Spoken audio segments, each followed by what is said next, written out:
Hello বন্ধুরা, সবাই কেমন আছো? সবাইকে বলি শুভ দুপুর। আজকে আমার ঘরেতে কি রান্না হয়েছে চলো দেখাই তোমাদের। আর কি, দুর্গাপুজো তো এসেই গেল, চলো তোমাদের কি শপিং হয়েছে এটা আমাকে বলে দিও তো তোমাদের। আর চলো দেখাই কি আছে আজকে আমার মেনুতে। এটা দেখতে পাচ্ছ, এটা হচ্ছে সাদা ভাত, সাদা ভাত আছে। এখানে হচ্ছে করলা আলু দিয়ে ভাজা, পটল ভাজা, বেগুন ভাজা। এখানে হচ্ছে মাছের ঝাল, দেখতে পাচ্ছ মাছের ঝাল। এটা হচ্ছে মানে আলু দিয়ে একটু পাতলা ঝোল বানানো হয়েছে। এটা মাছ আছে ভেতরে।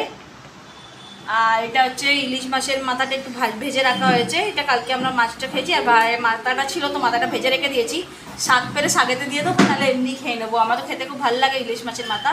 আর এখানে হচ্ছে মাছের তেল, এটা দেখতে পাচ্ছ। এটা একটু চিকেন ছিল কালকে, সেই চিকেনটা একটু। আর এখানে দেখতে পাচ্ছি একটা আচার আছে, এখানে আচার মাদার্স রেসিপি আচার আছে।